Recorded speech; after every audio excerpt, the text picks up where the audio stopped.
plants, such as those you saw earlier, or prisons that are being built supposedly in the name of the war on drugs, or facilities that have other uses but which could be quickly used to detain large numbers of people, such as this Amtrak facility in Beech Grove, Indiana. We're standing now in the main parking lot, which doesn't look too sinister. At this level, it is a very large parking lot, fenced on all sides by fence topped by barbed wire. It also has these electronically operated turnstiles.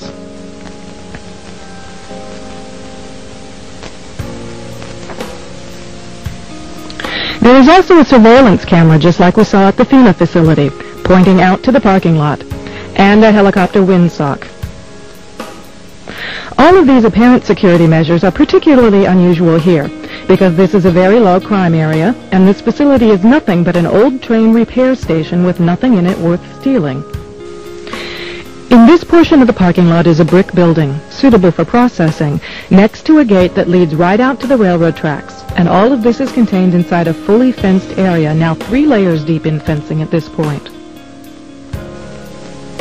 This U.S. Air Force train indicates federal and military involvement. Facing the opposite direction, you can see that this area, too, is a very large fenced area with railroad track running the length of the fence and plenty of warehouses.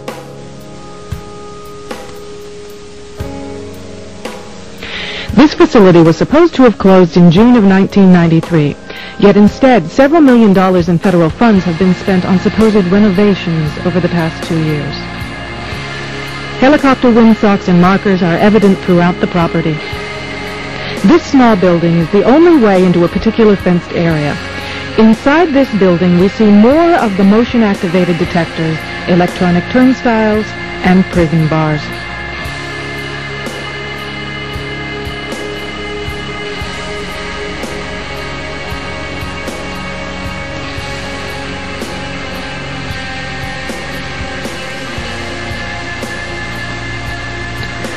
All of the renovations to this property have involved putting in new fencing, electronic turnstiles, concrete flooring in unused warehouse buildings, and putting in large gas furnaces on buildings that were never heated any time in the past 20 years.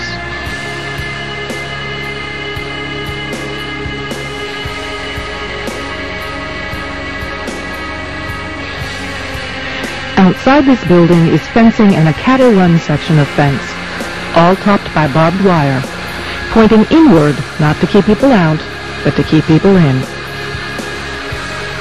This was common throughout the facility, particularly the new fencing that had been erected.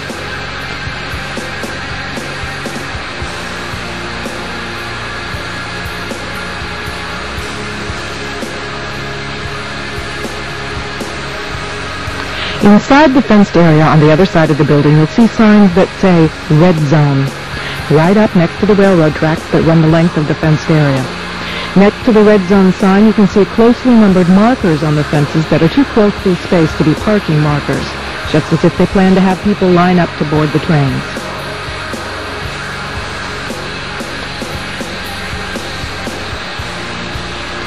Here's a helicopter marker on the power lines outside the facility, indicating expected helicopter traffic, and again, another tall radio antenna.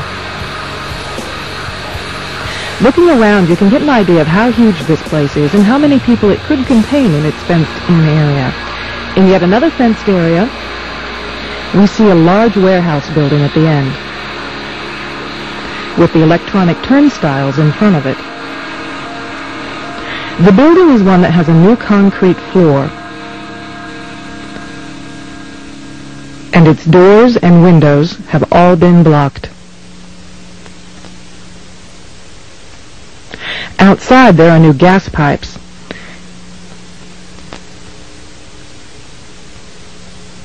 Even as we were filming, a black helicopter flew over us, observing what we were doing, which has happened many times when we have been at the facility.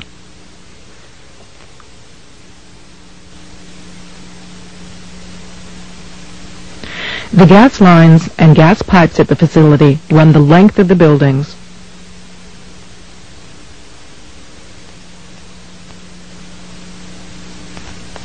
And come out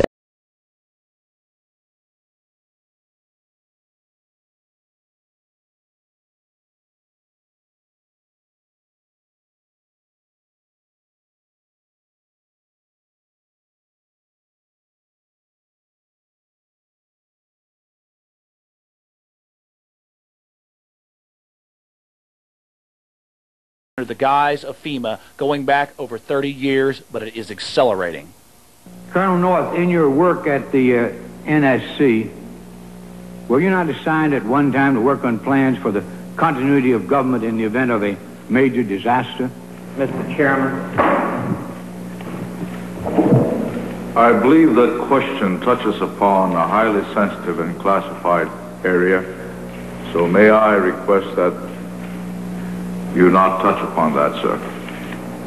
I was particularly concerned, Mr. Chairman, because I read in Miami papers and several others that there had been a plan developed by that same agency, a contingency plan in the event of emergency that would suspend the American Constitution. And I was deeply concerned about it and wondered if that was the area in which he had worked. I believe that it was, but I wanted to get his confirmation. May I most respectfully request that that matter not be touched upon at this stage. If we wish to get into this, certain arrangements can be made for an executive session. And tragically, the only member who got close was Jack Brooks, and he was stopped by the chairman. But the truth of the matter is that, yes, you do have those standby provisions, and the plans are there, and the statutory emergency plans are there, whereby you could, in the name of stopping terrorism, apprehend, invoke the military, and arrest Americans and hold them in detention camps.